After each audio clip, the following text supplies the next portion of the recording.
क्या आप जानते हैं दुनिया का सबसे ज्यादा मुस्लिम आबादी वाला देश कौन सा है? क्या आप जानते हैं कि उस देश में कितने हिंदू मंदिर आज भी मौजूद हैं?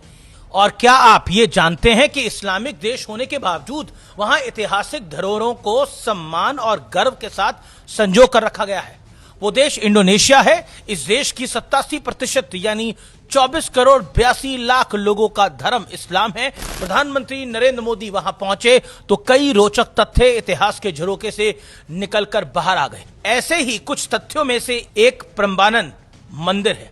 1000 साल पुराना यह मंदिर यूनेस्को वर्ल्ड हेरिटेज साइट है और भारत अब इस मंदिर के जीर्णोद्धार में मदद करेगा। यह भारत के लिए सौभाग्य की बात है। यह सब सुनने में किसी और दुनिया की कहानी लगती है ना, क्योंकि हमारे इर्द गिर्द तो पाकिस्तान और बांग्लादेश जैसे जाहिलों की जमात वाले देश हैं, जहां मंदिर को तोड़ना वहां की बहुसंख्यक आबादी अपनी जिम्मेदारी का एक बड़ा हिस्सा मानती है। हमने अफगानिस्तान के बामियान में भगवान बुद्ध की मूर्तियों को खंडित होते हुए देखा है, बम लगाकर उड़ाते हुए देखा है। काशी, मथुरा, अयोध्या और न जाने कितने मंदिरों को जमींदोज करने वाले आदेशों को के दस्तावेजों को पढ़ा है। इसलिए ताज्जुब होता है कि दुनिया की सबसे बड़ी मुस्लिम आबादी वाला यह मुल्क इतना सहनशील कैसे हो सकता है।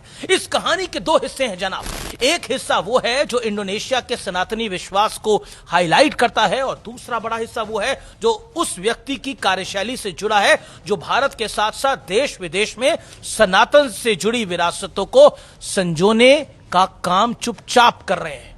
प्रधानमंत्री नरेंद्र मोदी ने आते ही काशी का रंग रूप बदल डाला। भव्य विश्वनाथ धाम कॉरिडोर का निर्माण कराया। अयोध्या में श्री राम मंदिर का निर्माण हुआ। उज्जैन में महाकाल लोक बना तो केदारनाथ धाम में शानदार विकास कार्य हुए। प्रधानमंत्री नरेंद्र मोदी की ऐसी ही मुहिम उन देशों में भी चल रही है जिनके पौराणिक जड़ें भारत के साथ जुड़ी हैं। सबसे पहले इंडोनेशिया के इसी मंदिर से शुरुआत कर लेते हैं। इंडोनेशिया के राष्ट्रपति प्रोबो 2025 में भारत आए थे। उसी वक्त भारत ने प्रम्बानन मंदिर के जीर्णोद्धार के मदद करने का वादा किया था और अब प्रधानमंत्री नरेंद्र मोदी की वहां मौजूदगी में इस काम की औपचारिक शुरुआत हो चुकी है। गुरुवार को प्रधानमंत्री नरेंद्र मोदी और राष्ट्रपति प्रोबोवो मंदिर प्रांगण में मौजूद रहे। क्या खूबसूरत नजारा था। बीचों बीच विशालकाय शिव का मंदिर, चारों तरफ छोटे छोटे मंदिरों की श्रृंखला। यह इंडोनेशिया का सबसे बड़ा हिंदू मंदिर है जो भगवान शिव, विष्णु और ब्रह्मा जी तीनों देवताओं को समर्पित है। कहते हैं ना, ब्रह्मा विष्णु महेश, यही है सृष्टि के निर्माता, कर्ता और धर्ता। मंदिर के प्रांगण में मंत्रोच्चारण की गूंज सुनकर लगा जैसे तस्वीरें इंडोनेशिया की नहीं है, मेरे काशी विश्वनाथ धाम की हो। सुनिए जरा ये मंत्रोच्चारण सुन के कैसा महसूस हो रहा है।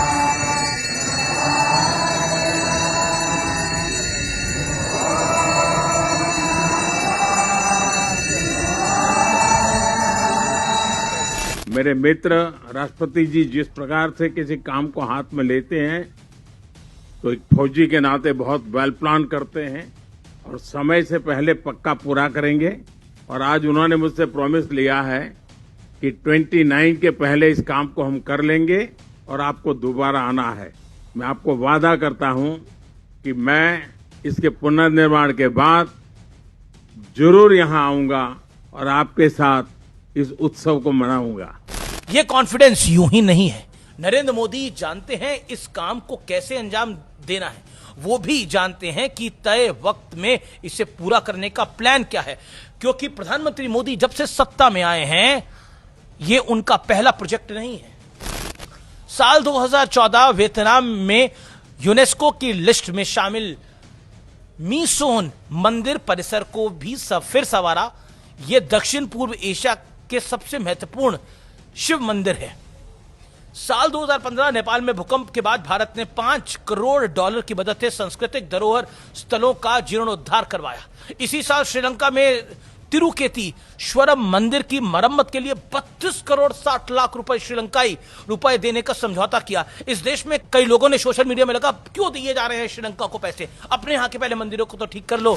कुछ मंदिरों की दुनिया में मान्यता है और हमारे हिंदू समाज में भी मान्यता है, हमारे हिस्ट्री इतिहास में भी इसकी मान्यता है। उन मंदिरों का जीर्णोद्धार हमारा कर्तव्य भी है, हमारा धर्म भी है, यानी हमारा कर्म भी है, हमारा धर्म भी है। 2017 म्यांमार के बागान हेरिटेज जोन में 12 ऐतिहासिक पगोड़ा और आनंद मंदिर का पुनर्निर्माण कराया। साल 2019 बहरीन में पीएम मोदी ने 200 साल पुराने श्रीनाथ जी के मंदिर के पुनर्विकास के बाद उद्घाटन किया। साल 2020 बांग्लादेश में जॉय काली माता मंदिर का पुनर्निर्माण भारत के अनुदान से हुआ। साल 2021 बांग्लादेश में ही रमन्ना काली मंदिर का पुनर्निर्माण भारत ने कराया। यह मंदिर 1971 के युद्ध में क्षतिग्रस्त हो गया था।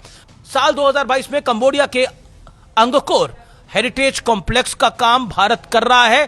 साल 2024 लाओस में करीब 1000 साल पुराने शिव मंदिर वॉटफू उसको कहते हैं, उसका जीर्णोद्धार हुआ है। यानी विरासत भी और विकास भी। नरेंद्र मोदी का यह मंत्र केवल पैन इंडिया मुहिम का हिस्सा नहीं है, बल्कि ग्लोबल मिशन है। सनातन को जहां जहां आवश्यकता होती है, नरेंद्र मोदी वहां वहां तक पहुंच जाते हैं।